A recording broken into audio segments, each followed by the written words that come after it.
Hey everybody, it's Allie and welcome to our Y&R Chat for Sunday, May 11th, 2025.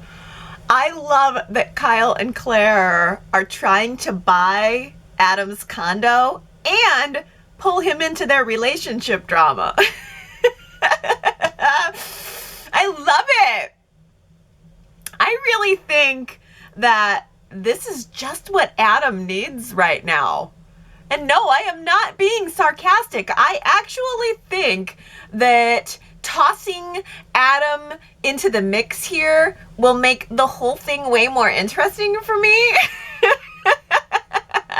Especially because Adam is not emotionally invested. He's not emotionally invested in the way that Victoria and Nikki and Victor and Kyle and Claire all are. Adam just wants to sell the condo. He just wants to make a little bit of a profit. And I feel like Adam is such an underused character in a way. He's got this dry wit about him, and I just really feel like his perspective on the whole Kyle-Claire situation could be really valuable. I mean, wouldn't it be crazy if Adam was the one who ended up finding a way to smooth this whole thing right over? I mean, of course, that's not actually going to happen, but it is fun to dream. It is fun to speculate. That's why we're here. Speculation is half the fun.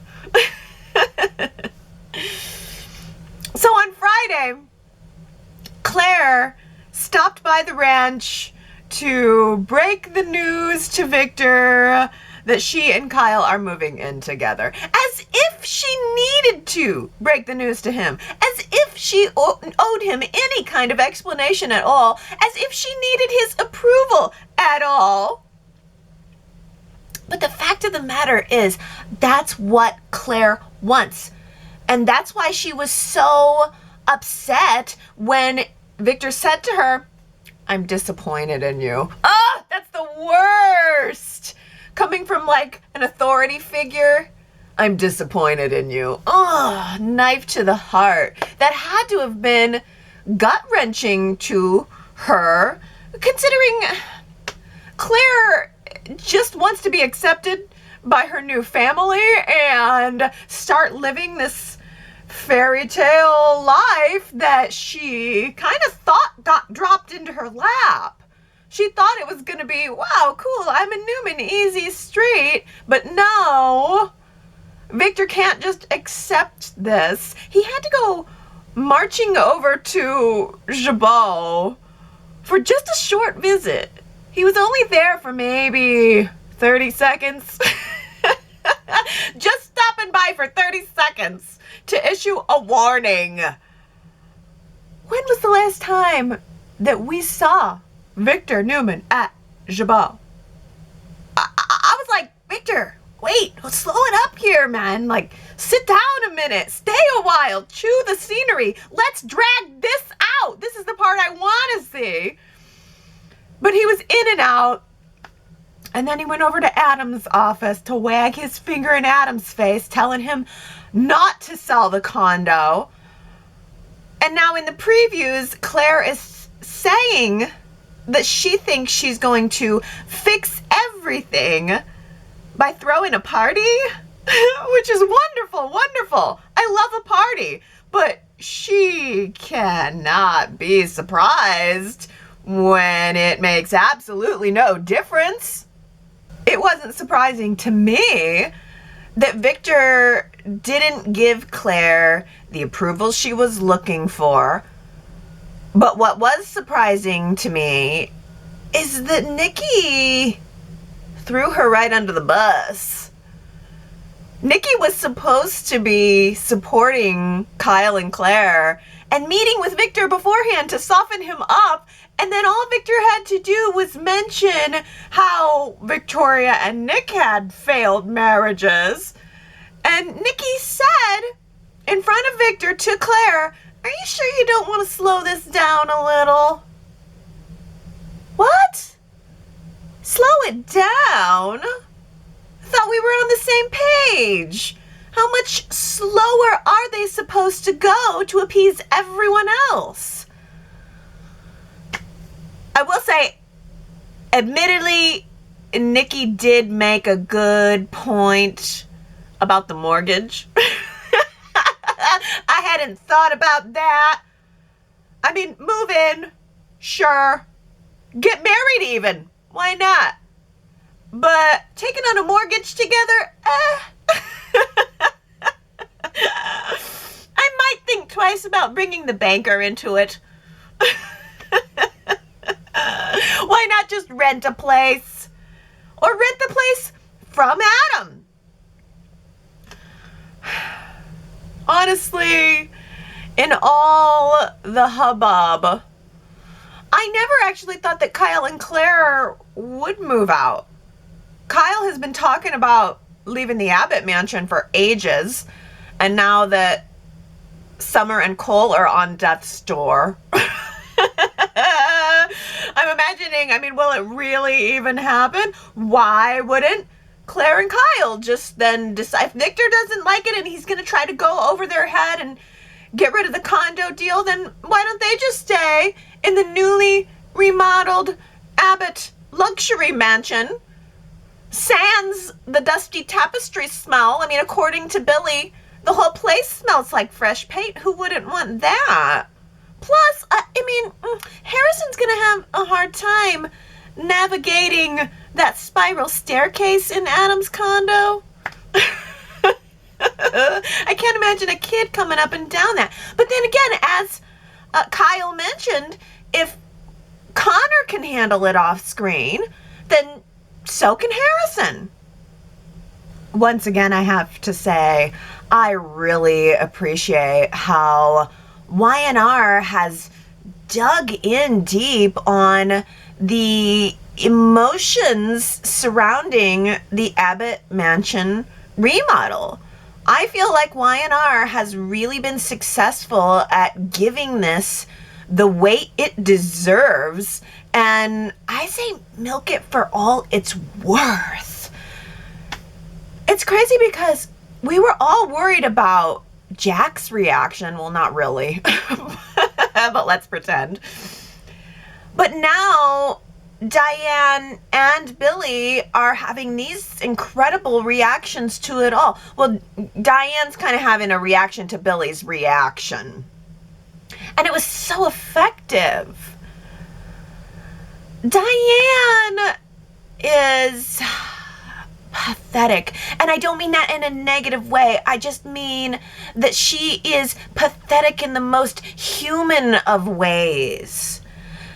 Jack set up this beautiful first breakfast for them in the dining room. He squoze the orange juice himself.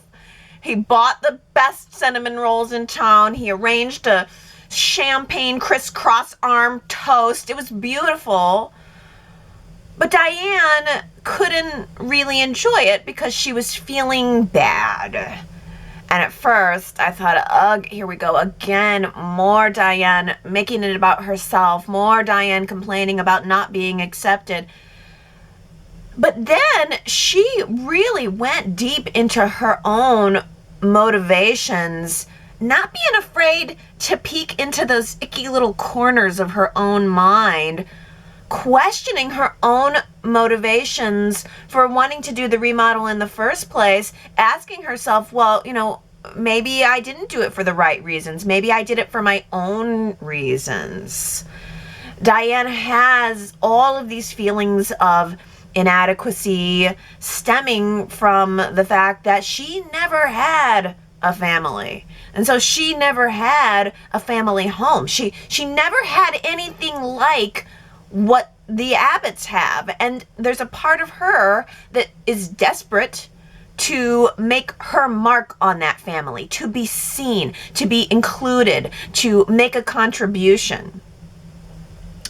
And she broke down into the tears over the whole thing. And I tell you, that is exactly what I needed to see from Diane at this particular juncture for her character. Because with all of the drama that is happening 24/7, it is very easy to forget who a character is at their core, who they are, and why they are the way they are. That's the most important part. And I think that scene of Diane breaking down in Jack's arms in tears really helped to remind me that ultimately Diane is someone who is trying to belong. And I think that that's also very relatable, just that longing to belong.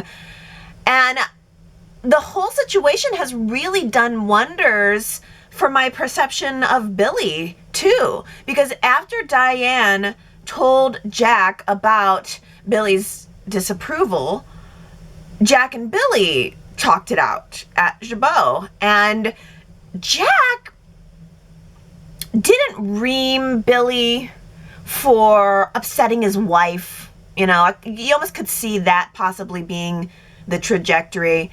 But instead, Jack let Billy have his space, like the good soap opera wise man that he is now. He let Billy say what his real feelings were. And when Billy said, it's not even so much the look of the place, but it's the essence. It's even right down to the smell. I was like, yes, I get that. That is so sensory. I mean, our senses are so connected to the past, and who hasn't experienced that, where you just, a smell can just take you back decades and you're there again. The house was a touchstone, a sensory touchstone for Billy, and now that is gone. Ugh, that is deep. That was such a good moment. And it was such a good moment between the brothers for bonding. And then the topic of Alexander Dumas came up.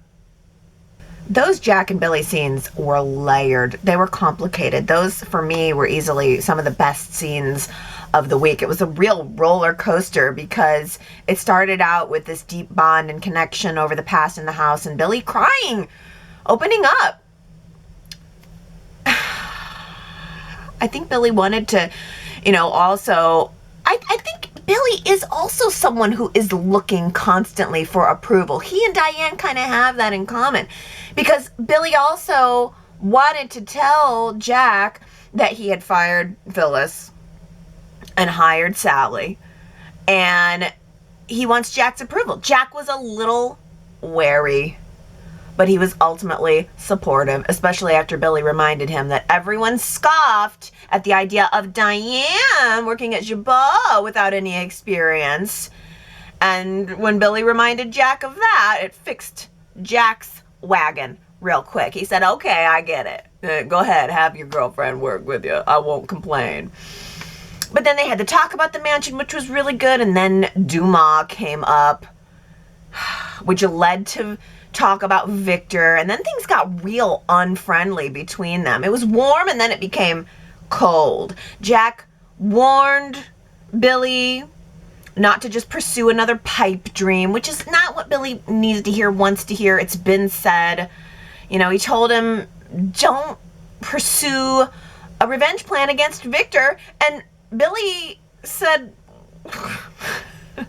hello, pot. I am kettle. Why shouldn't I?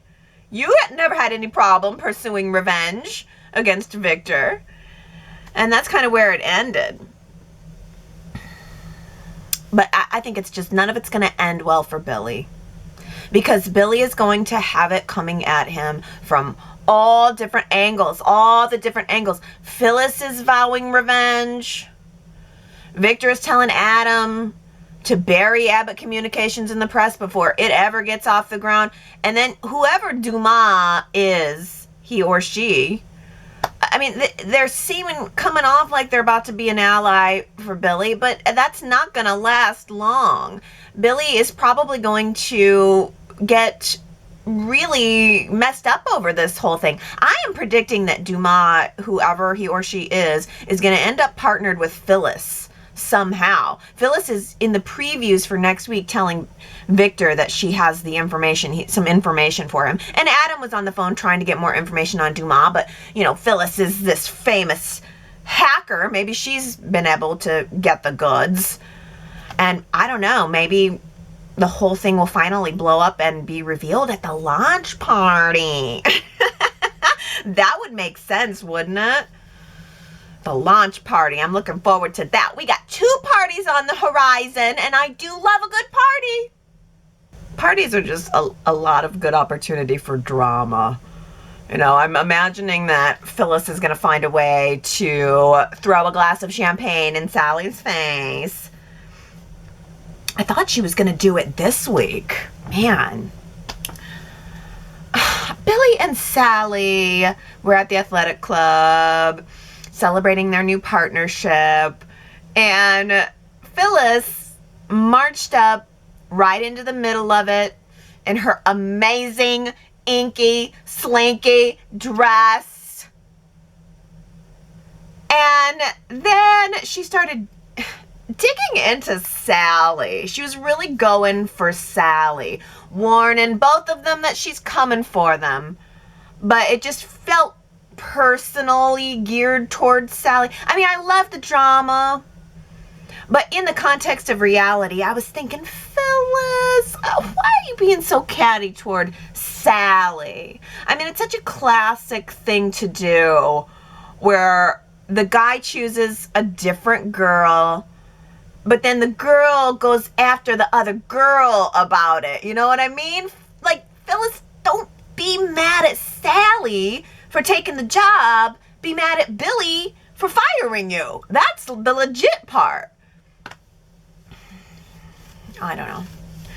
But Phyllis was trying really hard to seep into Sally's subconsciousness, telling her about how she's going to end up in the same boat. Billy's just going to use her and then be done with her. And Sally heard it. Sally definitely heard it, definitely resonated with her. Billy wanted to blow it off, but Sally said, no, she's serious. So Billy's going to be dealing with Duma and Phyllis, and then on the final front, he's going to be dealing with Adam and Victor. And wouldn't you know it, that on day 1 of Chelsea taking the position at Newman Media, Victor shows up trying to control the narrative. Chelsea's going on and on about all the good she wants to do at the company, honesty in reporting, yada yada. And then Victor shows up with the marching orders. He wants to pump up Nikki as CEO of Chancellor and launch a full-on assault against Billy. Great. And who's going to be caught in the middle of that? Chelsea met with Chloe this week. A little too late. She's a little too late to fill Chloe in on the fact that both she and Sally have abandoned her again. Why can we not get more Chloe? If we're losing Summer, can we at least get more Chloe? Chelsea should have talked to Chloe first before making the decision to move to Newman Media, because Chloe could have predicted what was going to happen in about 5 seconds. And in fact, she did. As soon as Chloe found out, she told Chelsea, yeah, that's great. You want to do something good for the world, but how much control are you ever going to have working for a Newman company? Chloe totally shed that light on Chelsea. I mean, Chloe had Chelsea second guessing her entire decision to go to work there and thinking about calling Summer to back out and change her mind and go back to Marchetti. After about, it was 5 minutes after she sat down, Chelsea was second guessing the whole plan. Chelsea already feels guilty about cheating on Billy. And she tried telling Adam, please, don't just do what your father's going to ask you to do. Don't actually do this. And she told Chloe that she really believes that Adam is going to choose her over them. If it comes right down to it, Adam's going to choose her over whatever it is that Victor wants him to do. So, but why does he have to be in that position at all? Adam is stuck between a rock and an impossibly hard place. And to balance between the two, Adam did tell Victor that he has some kind of plan to deal with Billy and Duma. I sure hope so. I'm counting on Adam to be the saving grace here. I am really looking forward to finding out what his suggestion is going to be. And I wonder if he's going to be able to pull it off before Billy meets with Duma and is able to strike a deal with him. And to who knows what end. It's still a little tiresome. But I will say Billy and Victor had a really great confrontation this week at the athletic club. Victor offered Billy a nice and polite ultimatum. Ultimately polite for Victor. He didn't yell, he didn't shout. But he basically said, tell me what Alexander Dumas is up to, and I won't bury your company in bad press. I thought that was very reserved of him. But I really liked the moment when Billy challenged Victor, saying, what is it that you don't like about me in the first place? Family is so important to you. Family is everything. And in a way, we're family. Billy is Johnny and Katie's father. But it really all comes down to the same reason he doesn't like Kyle. His last name. Victor doesn't like Billy, doesn't like Kyle, simply because they're Abbotts. So which is it? Is Alexander Dumas coming after Winters or Chancellors or both? I guess the boogeyman wants all of our town's companies. I'm so unimpressed. But if we're going to have to go down this path, at least we're doing it well dressed. I was very impressed this week with the fashion, especially of the men's fashion. Nate and Damien are two beefy brothers. Dressed like they were walking out of a magazine this week. Early in the week, Nate's pink polo was so tight, I could see his skin through it.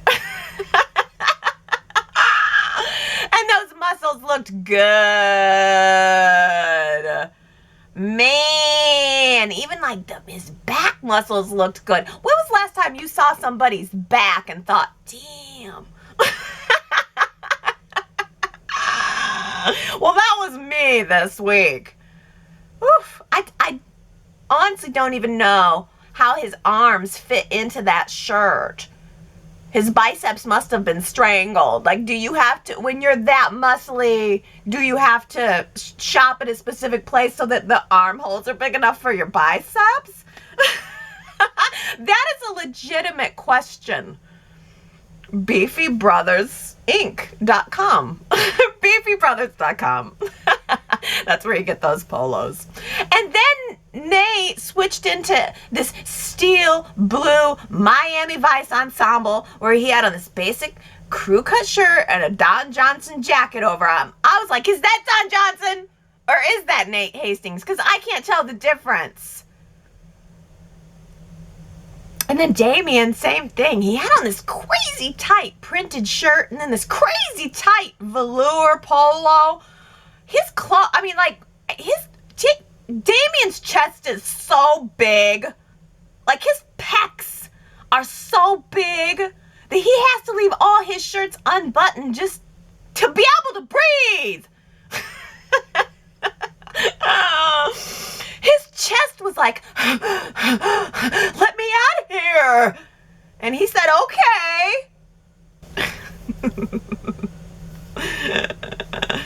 Damien loves a wild print and a bossy girl.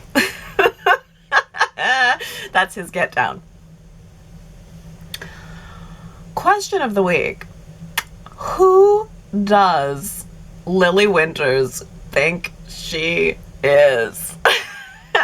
Man, it must be nice to be so beautiful and so revered that everyone around you just falls in line. I actually think that's one of the reasons that I like Devon so much, because he's basically the only person who's not afraid of her on some level. He's the only person who really pushed back on her. I mean, Nate pushed back a little bit, but it wasn't quite. I mean, it was just still like, you know, he's ultimately not going to win in an argument with Lily.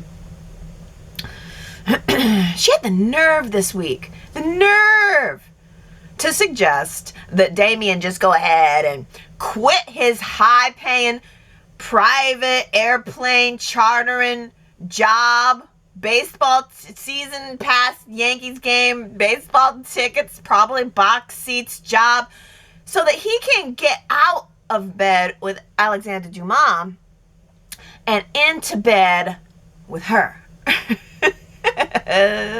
She wants him to become a double agent and help them fish out information on Alexander Dumas, and then he can just bequeath his current job to Holden and get rid of him. That's the plan. And why? Why should he do this? What's the real reason? Why should he do this? Well, because he's attracted to Lily. I loved that he said, "Why should I do this?" And she said, "Because you're attracted to me." And then when he called her to say he'd made a decision, she looked at the phone and went, mm-hmm. I mean, Lily's enjoying it. It is enjoyable on a level because she is so, like, bossy. But then I love the moments where you see past it and it's a strategy that she knows is working for her. And it is. It takes nerve to be Lily Winters. And it gets on my nerves, but I love it. I love it. But I also think that Damien had her over a barrel with the old, "Hey girl, why don't you tell me about your dad" trick. No, please. I cannot believe that she fell for that. No guy really wants to know about your dad. He's just trying to hit it extra hard. If he would have tried that "tell me about your dad" line with me, I'd have ripped that tight shirt right off him. Good for Tessa for holding Sharon's feet to the fire. After what Mariah told Sharon last week, Sharon tried to do a quick dodge on Tessa, and Tessa said, no. I am not going to let you avoid me. Something is up with Mariah, and I want you to tell me what it is. And boy, Sharon was really nervous.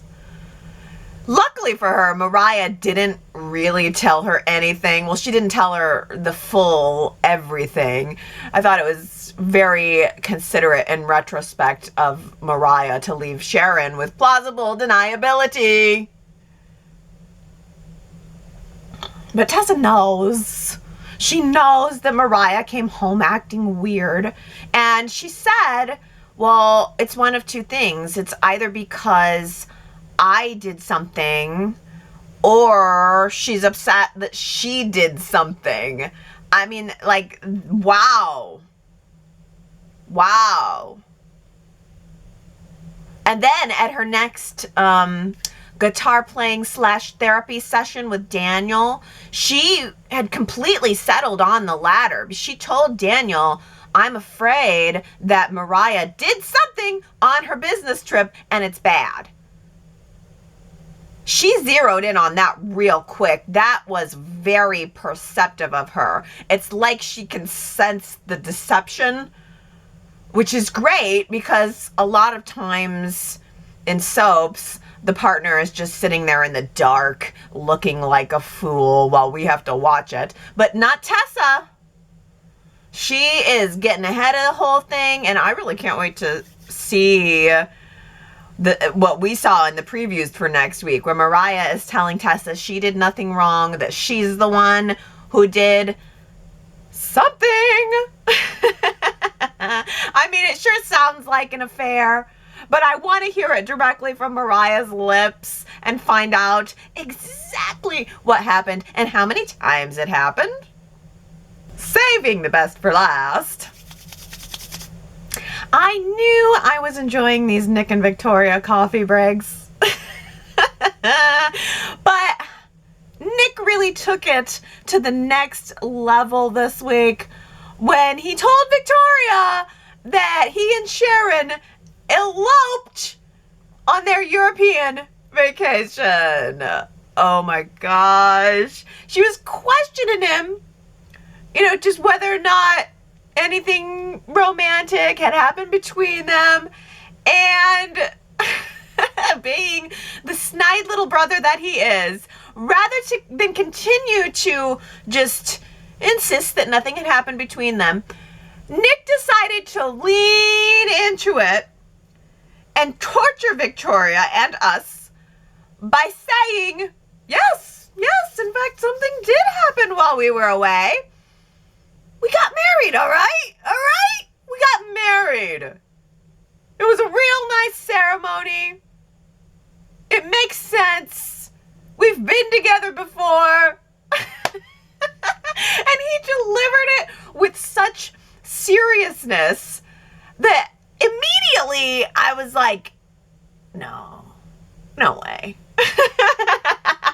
Y&R would never do this to us. They would never let Nick and Sharon get married off screen. I don't buy it. But then it went on a little too long and I started doubting myself.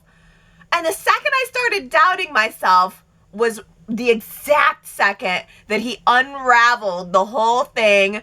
He started making the story so elaborate and so absurd that it was clearly a joke at Victoria's expense.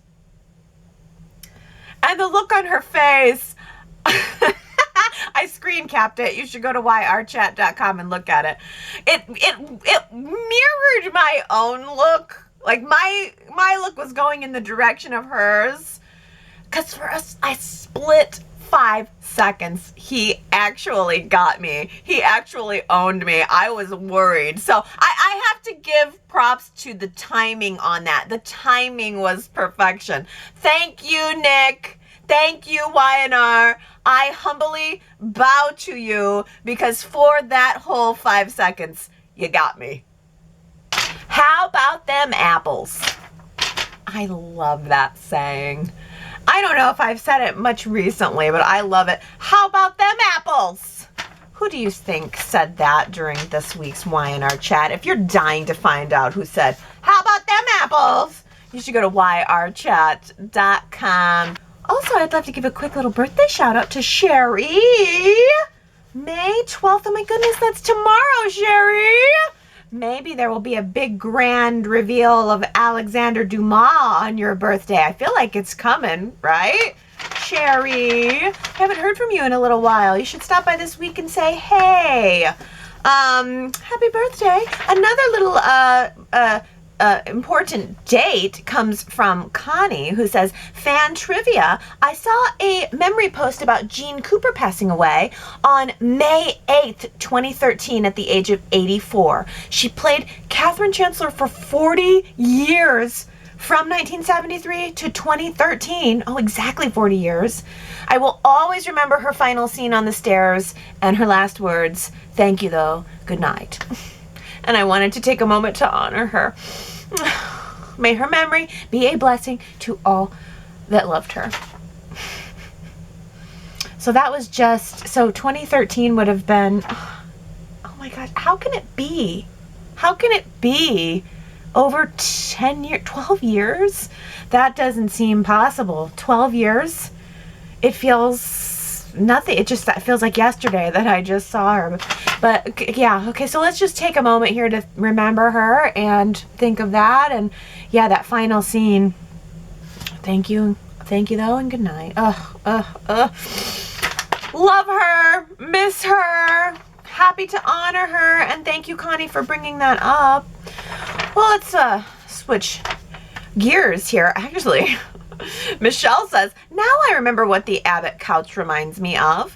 Hibiscus tea. Dina's favorite. Yeah, that was Dina's favorite. Also no longer with us. Oh boy. T. Nicole says, I find all the emotions that have come with the Abbott house refresh to be very real. The insecurities that Diane has and the feelings that Billy has about the Abbott house are just so real and true to a family dynamic.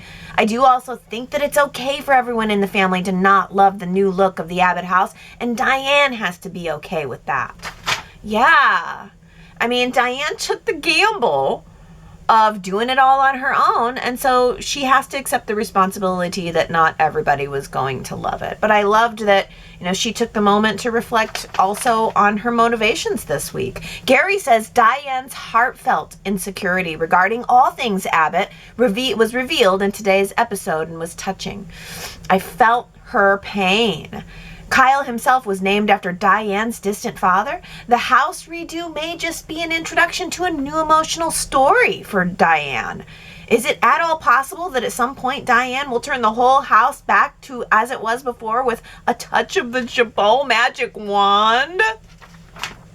It is interesting that Diane was the one in charge of both the house and the Jabot classic line. You almost would have thought maybe Ashley or Tracy would have wanted to take on either of those things. It is a little strange that it was Diane, but I think maybe Y&R is trying to address that now, and you're right, who knows? Diane did mention her own father and Kyle being named after him, so maybe this is going to be the beginning of something new for Diane, or at least I want to see the Jabot classic line. Gary also says on the phone, Peter Bergman gave a lengthy interview regarding Diane's refreshment of the Abbott mansion. A couple of things I remember from Peter, seemingly interchangeable with Jack Abbott, stating, the Abbotts are old money and they aren't just going to go out and buy a couch from some store. He also commented that a picture of young Kyle in the living room is actually his own grandson. And he stated, what I already felt I knew, that the full Abbott set is a permanent fixture on the soundstage that is never and will never be taken down. Wow, the picture. I'm going to definitely keep an eye out for that. But also, it's a permanent set, huh? I wonder if the ranch is a permanent set. But that one, I mean, you can see how impossible it would be to put all those knickknacks back where they belong each time. But didn't Y&R just switch their soundstage, Gary? They had to move to a new location, right? So they must have had to pull it down and put it back up one more time. Well, T. Nicole says Victor's logic that Claire needs to end her relationship with Kyle because he will only break her heart makes no sense. Even if they ended their relationship right now to appease Victor, then I'm sure Claire will still have a broken heart, for her relationship with Kyle would still be over.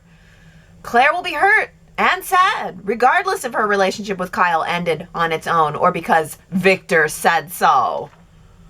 Oh my gosh, Tina Cole, that makes too much sense. I mean, that's just it right there. It's too sensical.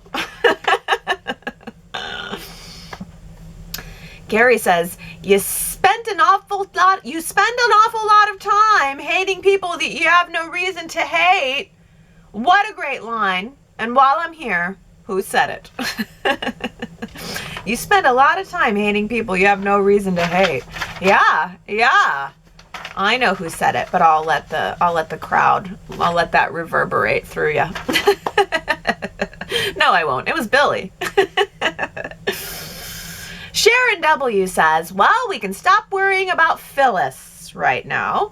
She is finally coming out of her fear, and all it took was enough anger to be directed at Billy to bring her back to her senses. She was correct when she told Sally that Billy tells his current squeeze that they will work together and that he loves them. Then suddenly he pulls the rug out from whoever is at the top spot at the time. This might be the last time Billy tries to take advantage of Phyllis, judging from her telling him he will be sorry for what he did to her. And the preview of Phyllis then turning around and partnering with Victor. Oh, I'm backing up a little bit, but I don't want to miss this comment about Claire and Kyle. Sharon W. says, the only thing missing from Claire's outfit today was her International House of Pancakes name tag. Claire has had some interesting outfit choices lately.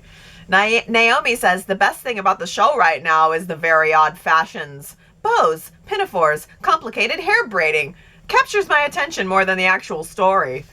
I did not love the complicated hair braiding. It was a lot. Complicated is the great word for it. But you know what it is? I felt like overall that whole look made Claire look younger. I think Claire is a character who's trying to establish herself as a woman and as her own woman, actually. And then she's got these like braids and bows, and it just almost like didn't match what the character was going through for the time. Russell says, I'm still wondering if Victor is Aristotle Dumas, even though he has discussed theories about his identity with others. That might be a distraction tactic. I could be wrong, just a suspicion. I'm sure Y&R will try for a shocking reveal, and it being Victor would be that. Every time I hear someone mentioning Aristotle Dumas in that exaggerated way to add some mystery to it, and there's been no reveal, I hear Allie screaming from her house far, far away. Oh, you know it. You know it. Every time I hear the name Alexander Dumas and nothing materializes, it's just like, ugh. Although I did have a little bit of hope when Adam was on the phone this week. I kept thinking, oop, maybe by Friday. But then no. I like your theory, though, that Victor could be Alexander Dumas or Aristotle. I always get it wrong. I don't know why. It's not even, who knows, maybe not even a man. It's not a real name anyway. And plus, but the thing is, we know we're getting this other guy who used to be on Days of Our Lives, Billy something or other. I'm sorry, I can't remember his last name, but we're getting a new character. I think I read that he's supposed to be the son of Dumas. But still, I don't know. So that means it can't be Victor if that's true. I don't think anybody knows, but we need it to wrap up. Daisy has a theory.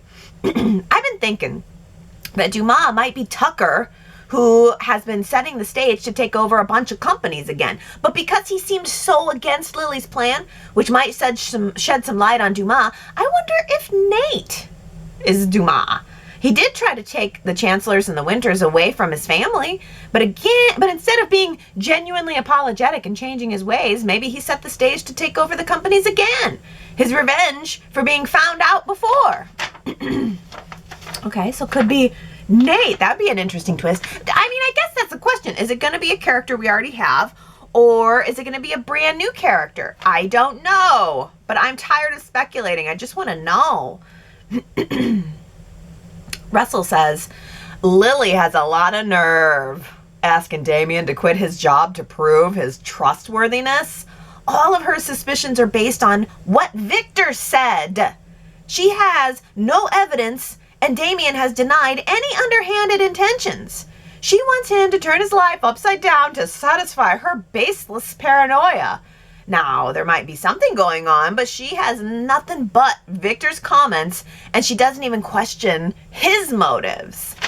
Great comment, Russell. I mean, yeah, thank you for grounding us back to reality. All Lily is basing any of this on is Victor's comments. Why is she so quick to not trust Damien, but she's completely thrown in with Victor, trusting him and his word completely and basing all of this around it?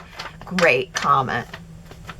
Another great comment from Stephen, who says, brilliantly played, Damien. Lily took the bait. Hook, line, and sinker. Now the chatters can enjoy watching Damien delighting in the benefits of Lily's friendship while consolidating a presence in his brother's company. Be on guard for the inevitable trap. All in all, Tucker's scheme to unite Damien with his brother, Devon, is coming up trumps. Can't wait for Lily's reaction to meeting Aristotle. This is great. This is great, Stephen, because, I mean, it could certainly be that Damien is playing Lily. We're watching thinking that Lily's playing Damien, got him on a string, but he could certainly be playing her. He could certainly be Aristotle, Alexander Dumas. Well, he could still be Dumas, whatever his first name is. There's just so much possibility, but I love that as a twist. He's playing her. Well, Gary says, so much talk always about companies that don't exist and are only spoken of in the coffee houses and fine restaurants of this town. Can someone please put someone on the assembly line? Yeah, we don't see a dang thing. Naomi says, yes, put Audra on the assembly line at her new company. She has no funding and has only hired top executives, so she will have to work the assembly line to fill the orders. And Gary replies, well, in the vintage years, there was Ashley in the chemistry lab of Jabot pouring mixtures into tubes, producing pretty smoke. Yeah.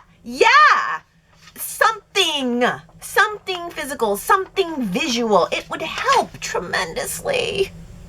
Ooh, here's a comment from Heather K, who says, I am very unhappy with Y&R right now. It is obvious that there are very few women writing the show or having anything to say in the writing. Why would Sally or Chelsea leave the careers they love to do? They are established, admired, and respected in their field. Designing is their passion. I assume they are making good money as well. So in what world are they dropping everything to go work as a lackey for their husbands? It's so ridiculous. Not to mention, don't they see their partners enough? If I had to work with my husband and live with him, let's just say it wouldn't be pretty. All kidding aside, why are the women no longer strong, driven in their own choices? Aside from Lauren and maybe Summer, who's gone now, everyone else has a job because of a man, or essentially to be with one. Ugh, it's gross. Boom-ba-dee, boom, Heather K. I'm glad you stopped by this week to say that. Get that off your chest. Yeah. And also, I just want to say, I was so irritated this week that I can't remember who Sally talked with, but Sally talked to somebody and Chelsea talked with Chloe, and whoever they were talking with both said, but fashion is your passion. I was like, okay, the first time I heard it, all right, it rhymes, it's cute. But then the second time I heard it, I was like, now you're just drawing attention to the thing that's annoying about this story. Fashion is your passion. Yeah, well, it used to be. I think it begs a good poll question for the week. Do you guys think that Sally and Chelsea should be designers, or should they be media second bananas? You should go to yrchat.com this week. Let me know if you like this change for those characters. And let me look at our poll from last week. Should Y&R be cast the role of Summer? 72% of you say yes, recast Summer. Tony says, the poll looks like we want Summer as a recast. Lanier's Summer was perfect for the part. She's part of the Daniel Phyllis trio and a good businesswoman.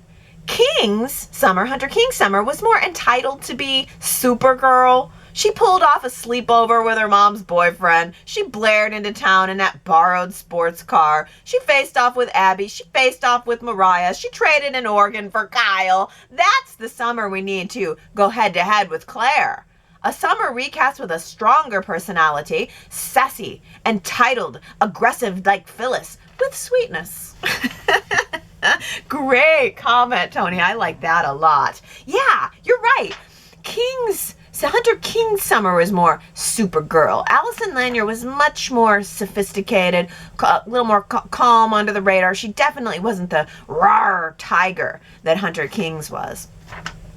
Heather K says Summer is an integral character on the show. She's Nick and Phyllis's daughter, Daniel's sister, Harrison's mom, and connected to Kyle as a result. Jack's goddaughter, and she owns a popular business. All these other characters are in the forefront. Summer should be there too. I can't stand when characters leave and it's like they don't exist anymore. I hope Summer does not become Noah. Oh, I haven't heard anything about that either. But then again, I was a bad girl. I didn't check my casting news this week. I don't know what they're going to do about any of this. Sue W supports a recast, but not for some time, please. I am so bummed about Allison Lanier's leaving. I loved her easy, believable rapport with Michelle Stafford and Michael G. Oh, I got to pause there.